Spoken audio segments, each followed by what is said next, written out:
안녕하세요. 사단법인 예지원 원장 순남숙입니다. K예절을 찾아서 결혼식에 따른 피로연과 축의금에 대해서 알아보겠습니다.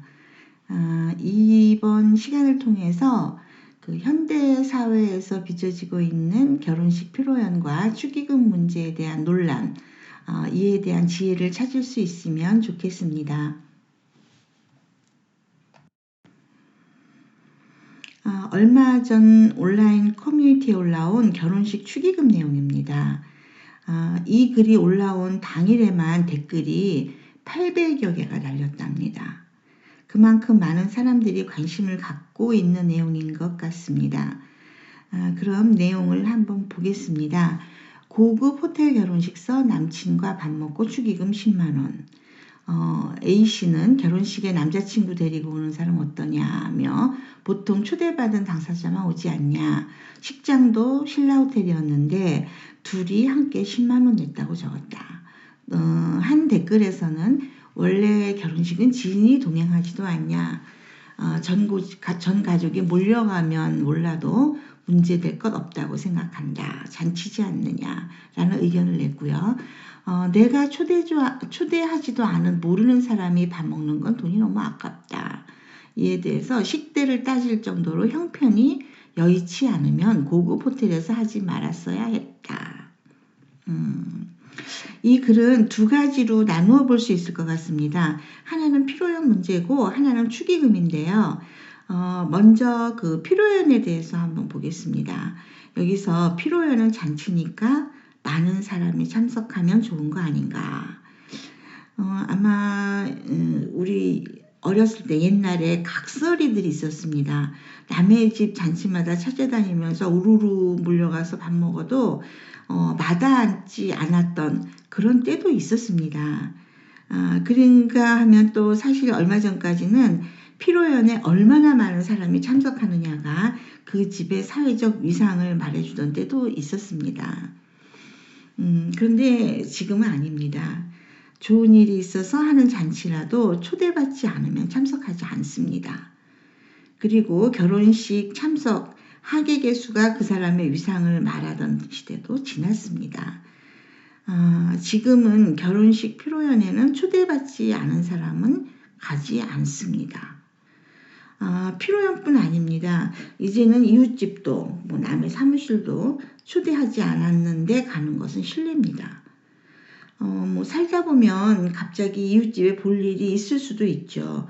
그럴 때도 무턱대고 가진 않습니다.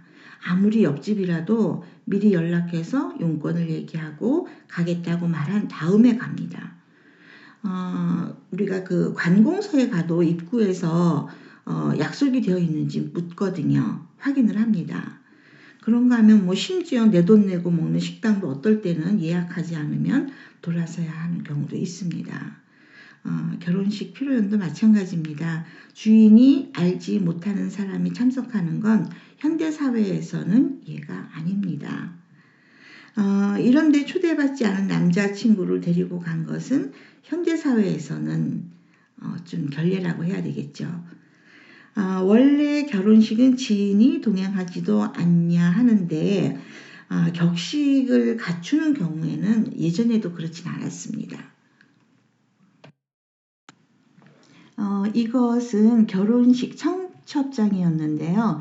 여기에 보면은 4291년 단기입니다. 이제 1958년이고요. 그 다음에 여기는 보니까 1963년. 여기에 보면 이렇게 써 있어요. 동령부인이 있습니다.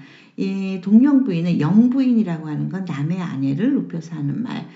그러니까 동령부인이라 하는 거는 부인과 함께 오십시오. 그런 의미입니다.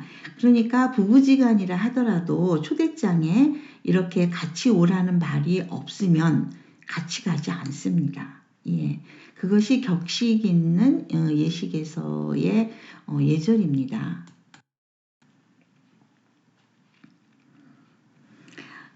이제 그 잔치집에는 가서 먹어주는 것이 예래 하는 말은 그야말로 그 옛날의 얘기입니다. 옛날에는 초대라는 형식이 따로 없었습니다. 그냥 몇월 며칠에 가니까 몇 월 며칠에 잔치하니까 그냥 오셔요. 뭐 시간도 정해주지 않습니다. 그야말로 하루 종일 음식 대접을 합니다. 그런데 이때는 참석 여부를 확인하지 않아도 초대한 사람도 올 사람도 다 내 머릿속에 있었습니다. 지금처럼 인간관계가 그렇게 복잡하지 않았거든요. 그리고 친하지 않으면 가지도 않았고요. 그러니까 그 시절 생각하고 잔치인데 라고 하는 건 사실 시대 환경 변화에 맞지 않는 그런 생각이라고 하겠습니다. 그 다음에 이제 두 번째 축의금 문제인데요. 이 글에서 꼭 집어서 피로연 식대 문제와 축의금을 연결시키고 있는데요. 이제 피로연에 손님 초대해 놓고 식대 따지는 건 경우가 아니죠.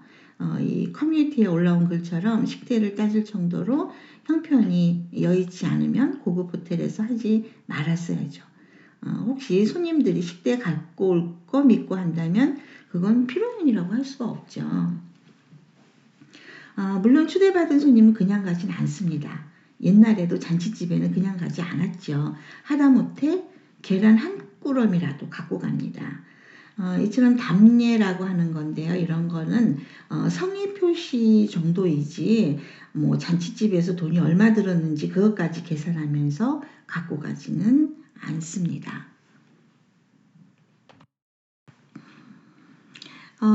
이것은 지금 그 법적 구속력은 없지만 건전 가정의례준칙이라는 것이 있습니다. 처음 제정된 것이 1969년인데요. 이때는 박정희 대통령이 담화문까지 발표하면서 가정의례준칙에 관한 법률을 제정 공포합니다. 이제 거기에 역시 상례와 혼례에 있어서의 식사 대접이 주요 내용입니다. 식사 대접하면 벌금을 물릴 정도로 강력하게 제재하였습니다. 경사에 손님 초대해서 기쁨 나누는데 뭐가 문제겠습니까?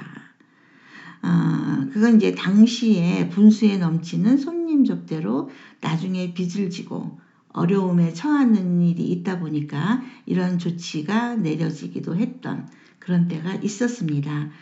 물론 이제 그 손님 접대에 대한 건 1985년도에는 해제가 됩니다.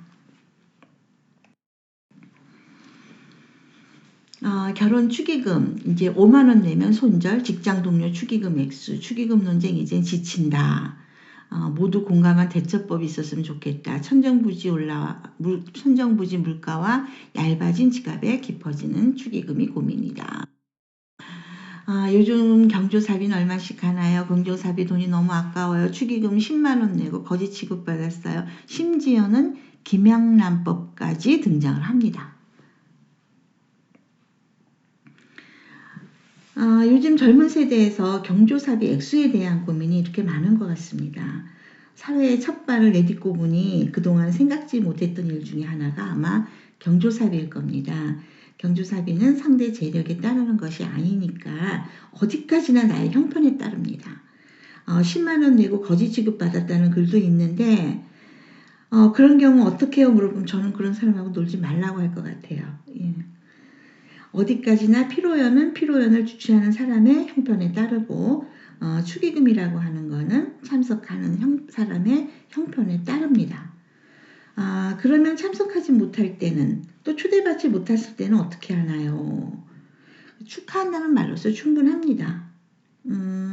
이것이 상례에 보내는 그 부의와 다른 점입니다. 상례의 부의는 상가의 물품을 구조하는 것이라서 모자라는 것을 상가에 보태주는 것이라서 못 가도 보냅니다. 하지만 결혼식의 피로연은 다릅니다.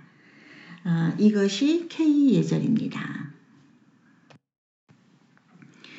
이상으로 K 예절 결혼식 피로연과 축의금에 대해서 알아보았습니다. 여러분들께서 판단하시는데 도움이 되면 좋겠습니다. 감사합니다.